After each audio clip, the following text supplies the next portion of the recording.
সারা দুনিয়ার মানুষের দোষ তার কাছে খবর আছে, কিন্তু সে যে নিজে আকাম করে ওই ব্যাপারে তার নিজেরও কোনো খবর নাই। কথা বলেন ঠিক কিনা? আল্লাহ পাক বলেন, ইয়া আইয়ুহাল্লাযীনা আমানু কু আনফুসাকুম, হে মুমিনের দল তুমি তোমাকে বাঁচাও, হে ঈমানদার তোমরা তোমাদেরকে বাঁচাও।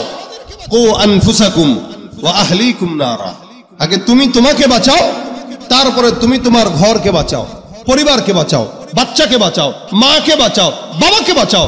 নিজের তলার কোনো খবর নাই। আরেকজনের দোষ যারা চর্চা করে তারা মুমিন দাবি করতে পারে কিন্তু হতে পারে না। এজন্য আল্লাহ পাক বলেন, ওমিনান নাসি মান ইয়াকুলু আমান্না বিল্লাহ ওয়া মিনান নাসি মান ইয়াকুলু আমান্না বিল্লাহ ওয়া বিল ইয়াউমিল আখির ওয়া মা হুম বিমুমিনিন। মানুষের ভিতরে এমন একদল থাকবে যারা নিজেরা নিজেদেরকে ঈমানদার দাবি করবে, মুমিন দাবি করবে। আমার আল্লাহ পাক রব্বুল আলামিন বলেন, এরা যতই মুমিন দাবি করুক না কেন, এরা আখিরাতকে বিশ্বাস করার গল্প শোনায়, এরা হজ করার গল্প শোনায়, এরা ঈমানদার হওয়ার গল্প শোনায়, নামাজ পড়ার গল্প শোনায়, যাকাত দেওয়ার গল্প শোনায়, দৈনন্দিন 80 রাকাত 70 রাকাত তাহাজ্জুদের গল্প আমরা শুনছি কি বলেন তো? এত গল্প শোনানোর পর আল্লাহ পাক রব্বুল আলামিন বলেন, আমি আল্লাহ রব্বুল আলামিন ঘোষণা করলাম, ওয়া মিনান নাসি মান ইয়াকুলু আমান্না বিল্লাহি ওয়া বিল ইয়াউমিল আখিরি ওয়া মা হুম বিমুমিনিন। মানুষের ভিতরে একদল থাকবে যারা নিজেরা নিজেদেরকে মুমিন দাবি করবে। আল্লাহ পাক রব্বুল আলামিন বলেন, এরা যতই নিজেকে মুমিন দাবি করুক না কেন, মনে রাখবা, শুনে রাখবা, আমি আল্লাহ পাক রব্বুল আলামিন বললাম একজনও মুমিন না, এরা সব হলো বেঈমান, এরা মুনাফিক। ঠিক কিনা? মানুষের ভিতরে একদল থাকবে ঈমানদার দাবি করবে কিন্তু মুমিন নয়। মুমিন যদি দাবি করত তার জবানের হেফাজত থাকতো। আল্লাহ পাক রব্বুল আলামিন বলেন, قد أفلح المؤمنون الذين هم في صلاتهم خاشعون والذين هم عن اللغو معرضون। ঈমানদার যারা, সফলকাম যারা, এদের অন্যতম গুণ থাকবে এরা তাদের জবানের হেফাজত করবে, এরা অযথা কথা থেকে নিজেকে হেফাজত করবে। মুমিনরা যখন কথা বলবে তাদের জবানের হেফাজত থাকবে, যেটা দরকার সেটা বলবে, যেটা দরকার নাই সেটা কোনোদিন তারা তার জবান দিয়া বের করবে না। আর আমরা আমাদের জবান দিয়া যত উলট পালট কথা আছে, যত ফাহেসা কথা আছে, যত গীবত আর শিকায়াত আছে, ঈমানদার দাবি করার পরেও আমরা আমাদের জবানের কোনো হেফাজত রাখতে পারি না। রাসূল করিম সাল্লাল্লাহু আলাইহি ওয়াসাল্লাম বলেন, জবান এটা এমন একটা দামি জিনিস। আল্লাহ পাক রব্বুল আলামিন বান্দার জবানের হেফাজত করার জন্য আল্লাহ পাক রব্বুল আলামিন বলছেন, নবীও বলেছেন। এই জন্য আমার পয়গম্বর ডাক দিয়া কয়, উম্মতের দল তোমরা তোমাদের জবানের হেফাজত করো। যেই বান্দা, আল্লাহ নবী সাল্লাল্লাহু আলাইহি ওয়াসাল্লাম বলেন, যেই বান্দা দুই জিনিসের গ্যারান্টি দেয়, এক নাম্বার রাসূল বলেন, যেই বান্দা দুই জিনিসের গ্যারান্টি দেয়, আমি আল্লাহর নবী ওই বান্দার জান্নাতের গ্যারান্টি দিয়ে দিলাম। সুবহানাল্লাহ। কয় জিনিসের গ্যারান্টি? কয় জিনিস? দুই জিনিস। আমার পয়গম্বর বলেন, দুই জিনিসের গ্যারান্টি দাও। সাহাবা আজমাইন ডাক দিয়া কয়, ইয়া রাসূলুল্লাহ, দুই জিনিসের গ্যারান্টি কি? নবী আমার ডাক দিয়া কয়, কোন ঈমানদার বান্দা যদি এক নাম্বার তার জবানের গ্যারান্টি দেয়, জবান দিয়া কোনোদিন কাউরে গালি দিবে না, পরনিন্দা করবে না, হিংসা করবে না, গীবত করবে না।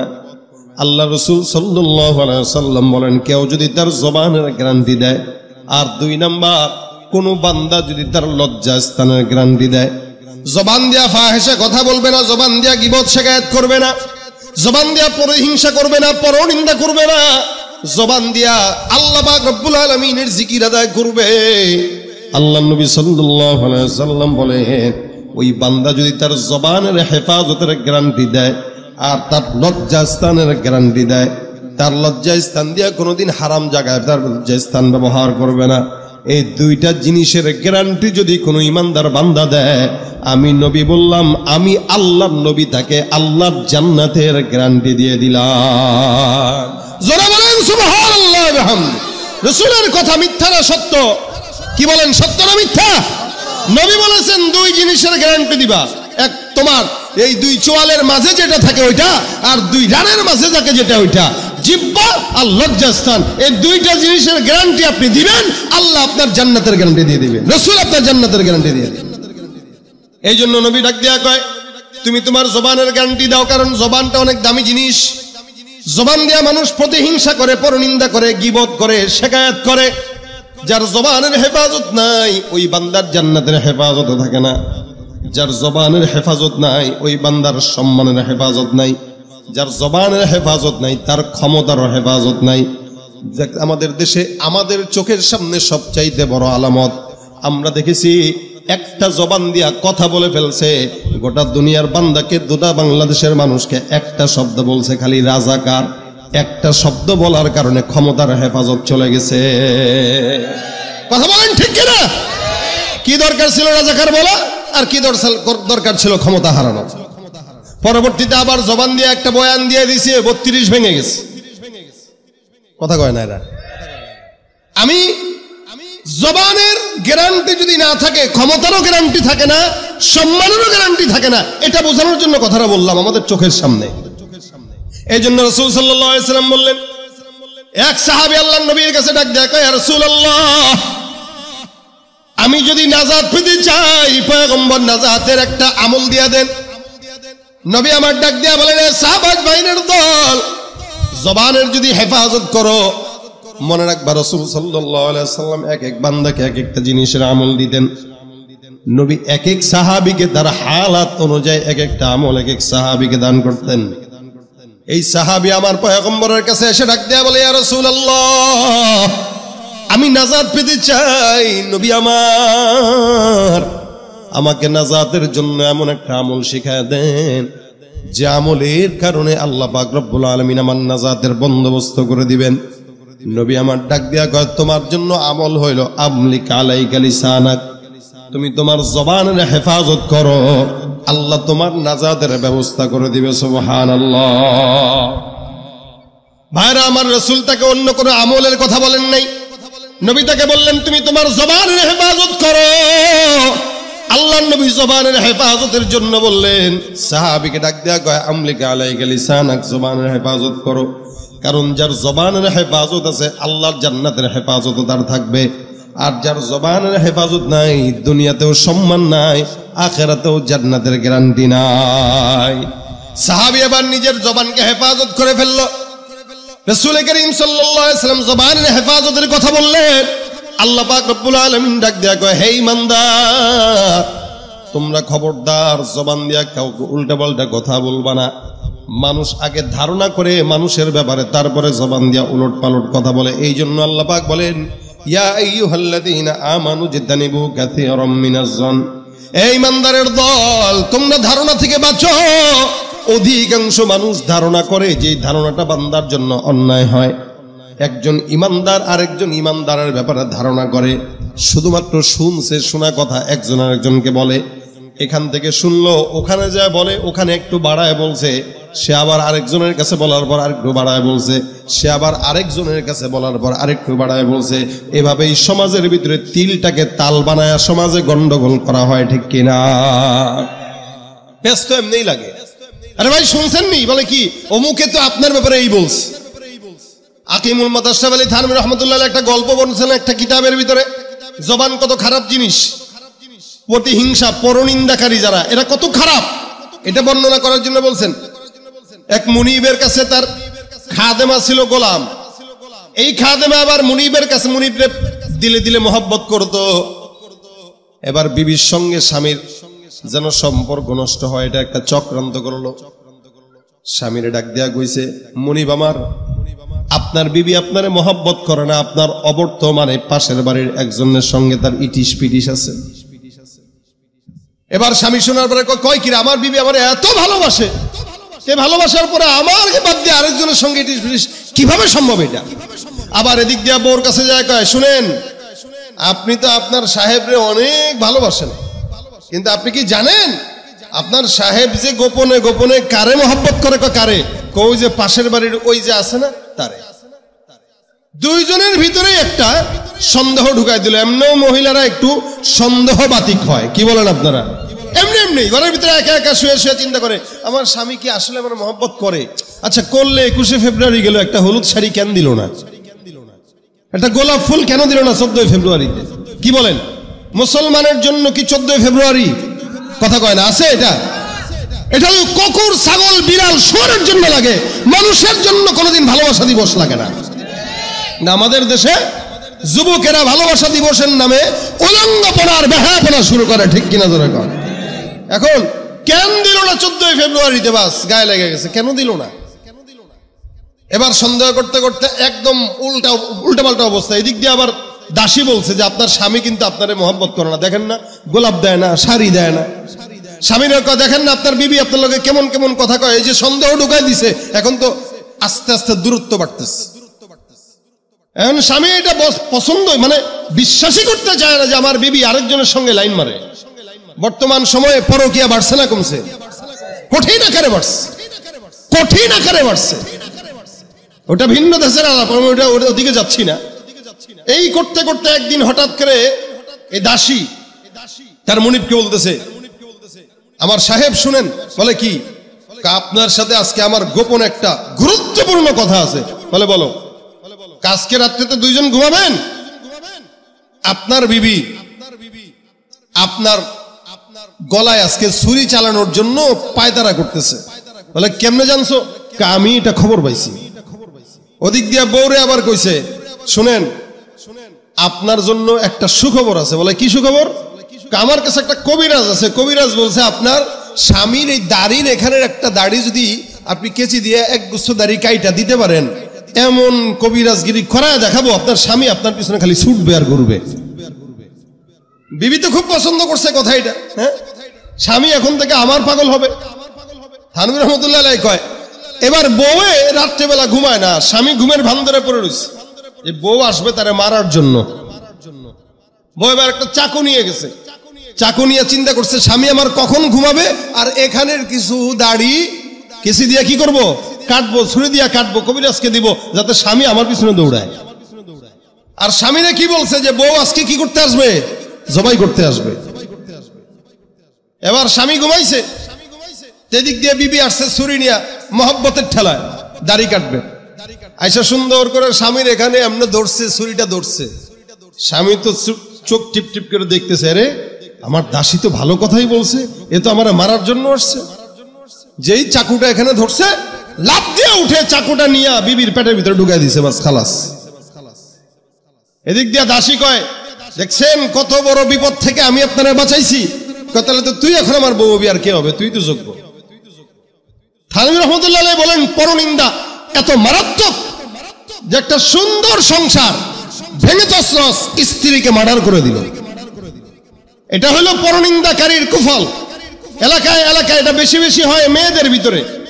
স্বামীরে বিয়ে করে নতুন ভাবে সংসারে আস্তে করে খোঁচা দিয়ে কয়, গো স্বামী এই ঘরে তো আমার থাকা সম্ভব না। কেন?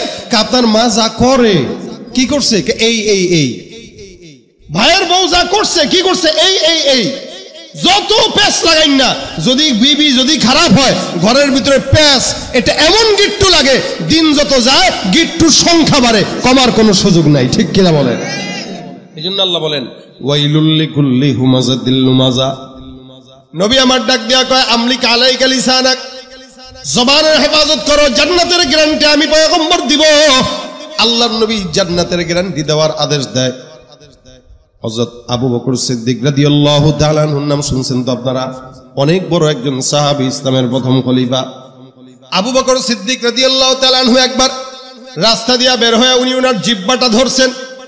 জিহ্বাটাকে একবার ডানে নেন, বামে নেন, সামনে নেন, পিছনে নেন, বারবার জিহ্বাটাকে টান দেয়। আবু বকর সিদ্দিক রাদিয়াল্লাহু তাআলা আনহু জিহ্বাটাকে যখন বারবার টান দিয়ে এদিক সেদিক নেয়, সাহাবা আজমাইন দেখে ডাক দেয়া কয়, আবু বকর সিদ্দিক বুঝলাম না, আপনি আপনার জিহ্বাটাকে কখনো কখনো টান দিয়া কষ্ট দেন, আবার কখনো মুখের ভিতরে পাথরের টুকরা রেখে দিত। জিহ্বার ভিতরে পাথরের টুকরা লাগায় জিহ্বা বন্ধ করে রাখতো। কেউ কথা বললে বলতো ওই মানে দেখাই তোর কি ভিতরে জিহ্বা ভিতরে কি আছে? পাথর আছে। সাহাবা আজমাইন ডাক দিয়া বলেন, আবু বকর কাহিনী বুঝলাম না, জিহ্বার ভিতরে পাথর নিয়ে আপনি বারবার এরকম মুখটা বন্ধ করে রাখেন, আবার জিহ্বাকে বারবার টান দেন, কি কারণ? আবু বকর সিদ্দিক ডাক দিয়া কয়, মনে রাখবা, আমি আমার জিহ্বাটাকে মাঝে মাঝে শাসন করি কেন? এই পৃথিবীতে যত মুসলমান, যত মানুষকে আমি বিপদের মধ্যে পড়তে দেখলাম, প্রত্যেকটা মানুষ তার জবানের কারণেই বিপদে পড়েছে, জিহ্বার কারণেই সম্মান আর ক্ষমতা নষ্ট হয়েছে। এই জন্য আমি আমার জিহ্বাকে হেফাজত করার জন্য ডানে টান দেই, বামে টান দেই। এ মুসলমান নবীর উম্মত, এই কারণে আল্লাহ পাক রব্বুল আলামিন বলেন, ইয়া আইয়ুহাল্লাযীনা আমানু জিতানিবু কাসীরাম মিনাজ-যন ইন্না বা'দাজ-যন্নি ইসমুন ওয়া লা তাজাসসাসু ওয়া লা ইয়াগতাব বা'দুকুম বা'দা। এ মুসলমান, ধারণা থেকে বাঁচো, জীবত থেকে বাঁচো, একজন আরেকজনের গীবত করবা না। আইয়ুহিব্বু আহাদুকুম আইয়াকুলা লাহমা আখিহি মাইতান ফাকারিহতুমু। কেউ কি পছন্দ করে যে সে তার মরা ভাইয়ের গোশত খাবে? এটা কি কেউ পছন্দ করে? আল্লাহ বলেন না না, ফাকারিহতুমু, তোমরা এটা পছন্দ করো না। যেহেতু তোমরা পছন্দ করো না, কেউ কারো গীবত করো না, কেউ কারো শিকায়াত করো না, না জেনে কারো ব্যাপারে মন্তব্য করো না। আমাকে আপনি চিনেন না, আমাকে আমার আল্লাহ চিনে, আর আমি নিজে চিনি। আপনাকেও আপনি চিনেন, আপনার আল্লাহ চিনে। আল্লাহ পাক রব্বুল আলামিন প্রত্যেকটা বান্দার হিসাবের খবর রাখে, আমলনামা রাখে। এ মুসলমান নবীর উম্মত, আমরা না জেনে আরেকজনের ব্যাপারে খারাপ খারাপ মন্তব্য করি জবান দিয়া। জবানের হেফাজত নাই, কথাবার্তার গ্যারান্টি নাই, যার কারণে সমাজের ভিতরে অধিকাংশ মানুষ বিপদের মধ্যে পড়ে জবানের গ্যারান্টি না থাকার কারণে। আমার আল্লাহ পাক রব্বুল আলামিন বলেন, আইয়ুহিব্বু আহাদুকুম আইয়াকুলা লাহমা আখিহি মাইতান ফাকারিহতুমু। আল্লাহ রাসূল হাদিসে ডাক দেয়া কয়, অসংখ্য গুনাহ, তবে গীবতের গুনাহটা কেমন গুনাহ? নবী বলেন, আল গীবাতু আশাদ্দু মিনাজ জিনা। গীবতটা জিনার চাইতেও মারাত্মক। একটা বান্দা যখন জিনা করে, সে নাফসান গুনাহ করে, ব্যক্তিগত গুনাহ করে, একা একা গুনাহ করে। একা একা গুনাহ যদি কেউ আল্লাহর কাছে মাফ চায়, আমার আল্লাহ ক্ষমা করে দেয়। একা একা গুনাহ করে গেছেন, টেনশনের কারণ নাই। রমজান সামনে, আল্লাহ পাক রহমতের মাস, নাজাতের মাস, মাগফিরাতের মাস, আমলের মাস, এই সমস্ত মাস দিছে শাহরু রমাদান। এই রমজানে কোনো বান্দা যদি তার ব্যক্তিগত সমস্ত গুনাহ থেকে আল্লাহর কাছে মাফ চায়, আমার আল্লাহ পাক রব্বুল আলামিন বান্দার সব গুনাহগুলোকে ক্ষমা করে দিবেন। সুবহানাল্লাহ। রহমতে দেয় ভরে দেয়, মাগফিরাতের দ্বার খোলা, পাপী যত হও গনত, আছো যত পথ ভোলা। রহমতে দেয় ভরে দেয়, মাগফিরাতের দ্বার খোলা, পাপী যত হও গনত, আছো যত পথ ভোলা। আসলে ফিরে নাজাত পাবে আল্লাহ তাআলার শুনলে ডাক, আসলে ফিরে নাজাত পাবে আল্লাহ তাআলার শুনলে ডাক। শোনো মানুষ ডাকছে তোমায় রমজানুল মোবারক, সৃষ্টি যত সবার মাঝে সুখের হাওয়া বয়ে যাক, সৃষ্টি যত সবার মাঝে সুখের হাওয়া বয়ে যাক। শোনো মানুষ ডাকছে তোমায় রমজানুল মোবারক, শোনো মানুষ ডাকছে তোমায় রমজানুল মোবারক। সেহরিতে জাগার মাঝে মুমিন যে পায় কি শান্তি, তারাবিতে দূর করে দেয় সকল বিভেদ ভ্রান্তি। সেহরিতে জাগার মাঝে মুমিন যে পায় কি শান্তি, তারাবিতে দূর করে দেয় সকল বিভেদ ভ্রান্তি। ইফতারিতে সুখ অনাবিল, তাহার মাঝে নেই যে ফাঁক, ইফতারিতে সুখ অনাবিল, তাহার মাঝে নেই যে ফাঁক। শোনো মানুষ ডাকছে তোমায় রমজানুল মোবারক, সৃষ্টি যত সবার মাঝে সুখের হাওয়া বয়ে যাক, সৃষ্টি যত সবার মাঝে সুখের হাওয়া বয়ে যাক। শোনো মানুষ ডাকছে তোমায় রমজানুল মোবারক, শোনো মানুষ ডাকছে তোমায় রমজানুল মোবারক। গুনাহ মাফ করা দরকার আছে তো? কি বলেন, আছে না? রমজান সামনে আসতেছে, গুনাহ মাফের জন্য প্রস্তুতি সংখ্যা এখন থেকেই নেওয়া দরকার। আল্লাহ পাক রব্বুল আলামিন বান্দার সব গুনাহ মাফ করবেন। নফসান যে গুনাহ নিজে ব্যক্তিগত করে, গভীর রাতে করলেও কেউ জানে না, ওই সমস্ত গুনাহ আল্লাহ পাক রব্বুল আলামিন বান্দা যদি আল্লাহর কাছে মাফ চায়, আল্লাহ মাফ করে দেয়। আল গীবাতু আশাদ্দু জিনা, গীবতের গুনাহ জিনার চাইতেও মারাত্মক। গীবতের গুনাহ এত খারাপ, আল্লাহ পাক রব্বুল আলামিনের বান্দা যদি গীবত শিকায়াত করে, ওই গুনাহ আল্লাহ পাক রব্বুল আলামিন মাফ করে না কেন? গীবতের গুনাহটা জিনার চাইতেও খারাপ কেন? আপনি আমার গীবত করলেন, আমার হক নষ্ট করার গুনাহ হইল, আমার সম্মান নষ্ট করলেন। যতদিন আমি আপনাকে মাফ করব না, ততদিন আল্লাহর দরবারে আপনার কোনো মাফ নাই। শুধু তাই না, নবী বলেন কেউ কারো গীবত করলো, পরনিন্দা করলো, প্রতিহিংসা করলো, তো ওই ব্যক্তির গুনাহ তার আমলনামায় আসলো, তার আমলনামা তার কাছে চলে গেল। তা আপনি ঢাকার শহরে বসা কক্সবাজারের একটা মানুষের গীবত করলেন, তার নেকিগুলো আপনার নেকিগুলো তার কাছে দিলেন, তার গুনাহগুলো আপনি নিলেন, অথচ আপনি তাকে চিনেনও না, দেখানো নাই, শুধু দূর থেকে শত্রুতা করে আপনার কষ্টের নেকিগুলো তার আমলনামায় দেওয়া, এর চাইতে বোকামি আর কোনো কিছু হতে পারে না। কি দরকার? এই জন্য নবী ডাক দিয়া কল গীবাতু আশাদ্দু মিনাজ জিনা, জিনার চাইতেও মারাত্মক গুনাহ। নামাজ পড়লেন গোপনে গোপনে, বের হয়ে গীবত করলেন, শেষ। হজ করলেন, গীবত করলেন, শেষ। আমি এমন মানুষকেও দেখেছি যারা বাইতুল্লাহ তাওয়াফ করার তো অবস্থায় গীবত করতেছে, সাফা মারওয়া সাই করতেছে আর গীবত করতেছে আর সাই করতেছে। আল্লাহর ঘরে আছে বসে বসে গীবত করে, শিকায়াত করে। আল্লাহর নবী বলেন জিনার চাইতেও মারাত্মক অন্যায় করলা, কারণ যতক্ষণ ওই বান্দা তোমাকে মাফ না করবে আল্লাহ রব্বুল আলামিন ততক্ষণ মাফ করবে না। নবী করিম সাল্লাল্লাহু আলাইহি ওয়াসাল্লামের জামানায় দুইজন মহিলা রোজার হালতে, রমজানে রোজার হালতে এরা দুইজন মহিলা রোজা রাখলো। হঠাৎ করে তাদের পানির পিপাসা লাগলো।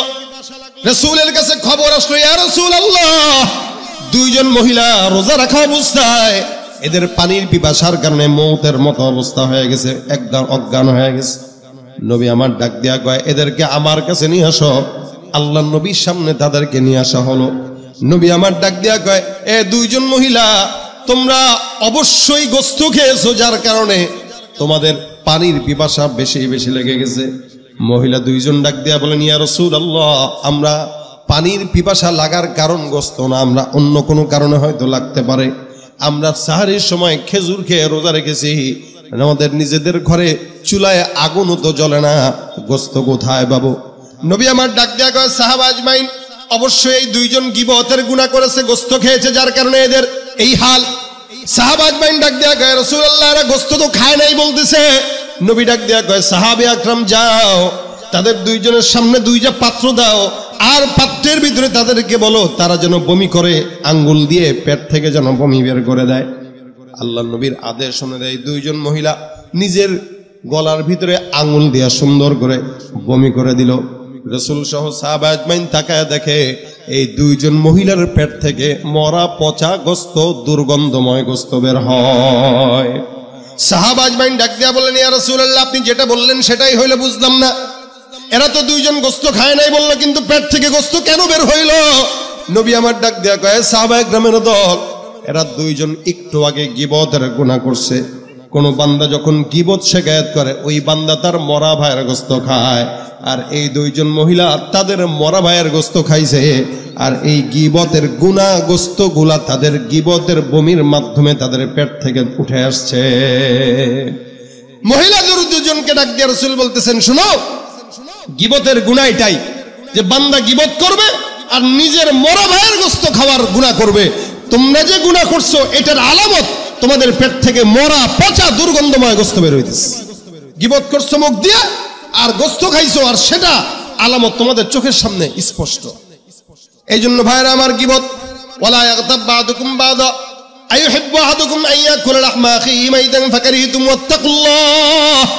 খবরদার গীবত করবা না, আল্লাহকে ভয় করো। আল্লাহ পাক অন্য আয়াতের মধ্যে বলেন, ইয়া আইয়ুহাল্লাযীনা আমানু লা ইয়াসখার কওমুম মিন কওম আসা আন ইয়াকুনু খায়রাম মিনহুম ওয়ালা নিসাউম মিন নিসাইন আসা আন ইয়াকুননা খায়রাম মিনহুম। আল্লাহ পাক বলেন, এই পুরুষেরা তোমরা যারা দল করো, আমাদের দেশের দলের নেতা যারা, এক দলের নেতা আরেক দলের নেতাদেরকে গালি দেয় স্টেজে উঠা, এক দল আরেক দলকে, আমি অমুক বংশের, সে তমুক বংশের, তাহলে দল দলকে গালি দেয়। মেয়েরা মেয়েদেরকে গীবত করে, ছেলেরা ছেলেদের গীবত করে। লা ইয়াসখার কওমুম মিন কওম আসা আন ইয়াকুনু খায়রাম মিনহুম। আল্লাহ বলেন, কোন কওমকে ছোট মনে করো না। হতে পারে যে যাকে ছোট মনে করছে আল্লাহর কাছে তার দাম বেশি।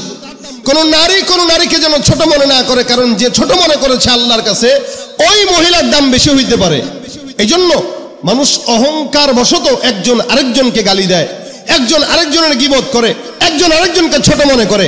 হাসান বসরি রাহমাতুল্লাহ আলাইহি একটা কথা বলেন, কি আমরা যে অহংকার করি, গীবত করি, শিকায়াত করি, অথচ আমরা আমাদের পরিচয়টুকু জানি না। যদি জানতাম আমরা অহংকার বশত কেউ কাউকে গালি দিতে পারতাম না। হাসান বসরি রহমতুল্লাহ আলাইহি বলেন, তোমার পরিচয় কি তুমি জানো? আউয়ালুকা নুতফাতুন মাযিরা ওয়া আখিরুকা জিফাতুন কাযরা ওয়া বাইনা যালিকা তাহমিলুল আযরা।